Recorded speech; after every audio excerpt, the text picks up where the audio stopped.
بسم اللہ الرحمن الرحیم۔ السلام علیکم ناظرین، آپ دیکھ رہے ہیں WQ ولاگز۔ ناظرین، آج کی ویڈیو میں ہم پاکستان کے شہر لاہور اور انڈیا کے شہر دہلی کے بارے میں بات کریں گے، تو جڑے رہیے ویڈیو کے آخر تک۔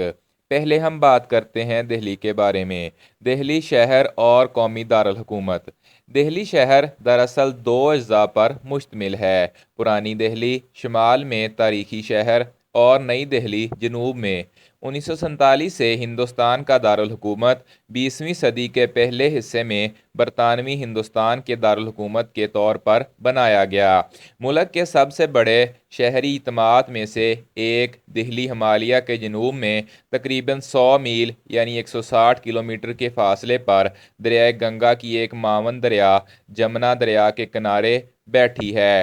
قومی دارالحکومت کا علاقہ پرانی اور نئی دہلی اور آس پاس کے میٹروپولیٹن علاقے کے ساتھ ملحقہ دیہی علاقوں کو بھی شامل کرتا ہے۔ مشرق میں یہ علاقہ ریاست اتر پردیش سے جڑا ہوا ہے اور شمال، مغرب اور جنوب میں یہ ریاست ہریانہ سے جڑا ہوا ہے۔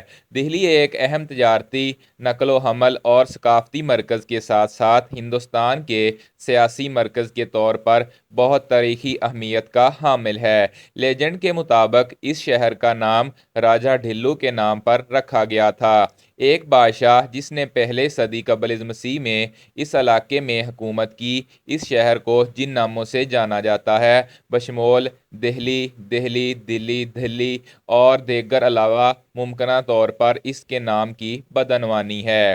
رقبہ: پرانی دلی 360 مربع میل یعنی 932 مربع کلومیٹر۔ قومی دارالحکومت علاقہ یعنی نئی دلی 573 مربع میل یعنی 1483 مربع کلومیٹر۔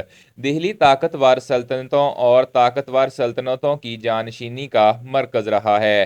پورے علاقے میں بکھرے ہوئے بے شمار کھنڈرات علاقے کی تاریخ کی مستقل یاد دہانی پیش کرتے ہیں۔ مشہور روایت کے مطابق اس شہر نے 3000 سال قبل مسیح اور 17ویں صدی عیسوی کے درمیان مجموعی طور پر 7 مرتبہ اپنا علاقہ تبدیل کیا۔ حالانکہ کچھ حکام جو چھوٹے شہروں اور مضبوط قلعوں کو مد نظر رکھتے ہیں دعویٰ کرتے ہیں کہ اس نے اپنی جگہ کو 15 بار تبدیل کیا۔ دہلی کے پہلے تمام مقامات تقریباً 70 مربع میل کے مثلث کے علاقے میں آتے ہیں، جسے عام طور پر دہلی تکون کہا جاتا ہے۔ مثلث کے دو رخ اراولی سلسلے کی چٹانی پہاڑیوں کے ذریعے بیان کیے گئے ہیں، ایک شہر کے جنوب میں، دوسرا اس کے مغربی کنارے پر جہاں اسے دہلی رینج کے نام سے جانا جاتا ہے۔ مثلث کا تیسرا رخ دریائے یمنا کے بدلتے ہوئے چینل سے بنتا ہے۔ دریا اور پہاڑیوں کے درمیان وسیع میدان ہے۔ علاقے میں بلندی تقریباً 700 سے 1000 فیٹ تک ہے۔ آب و ہوا: دہلی کی آب و ہوا انتہائی خشکی کی خصوصیت رکھتی ہے۔ موسم گرما کا موسم مارچ کے وسط سے جون کے آخر تک رہتا ہے۔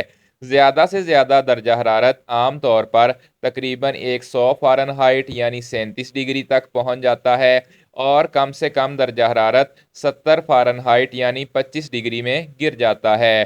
خشک سردیوں کا موسم نومبر کے آخر سے مارچ کے وسط تک ہوتا ہے۔ سب سے ٹھنڈا مہینہ جنوری ہے، جس میں کم درجہ حرارت تقریباً 21 ڈگری اور کم سے کم درجہ حرارت تقریباً 7 ڈگری میں ہوتا ہے۔ اب ہم بات کرتے ہیں لاہور کے متعلق۔ لاہور، اردو لاہور، پاکستان کا دوسرا بڑا شہر اور صوبہ پنجاب کا دارالحکومت۔ یہ کراچی کے شمال مشرق میں 811 میل یعنی 1305 کلومیٹر شمال مشرق میں دریائے راوی کے اوپری سندھ کے میدان میں واقع ہے، جو دریائے سندھ کا ایک معاون دریا ہے۔ مسلم دور سے پہلے کی آبادکاری کی تاریخ کے بارے میں بہت کم معلومات ہیں۔ ہندو لیجنڈ لاہور کی بنیاد لاوا یا رام کے بیٹے لو سے منسوب کرتی ہے، جس کے لیے کہا جاتا ہے کہ اس کا نام لوہار رکھا گیا تھا۔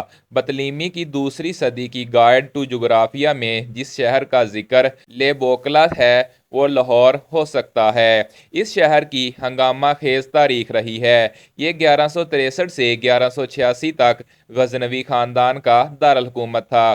1241 میں ایک منگول فوج نے لاہور پر قبضہ کر لیا۔ 1524 میں مغل بابر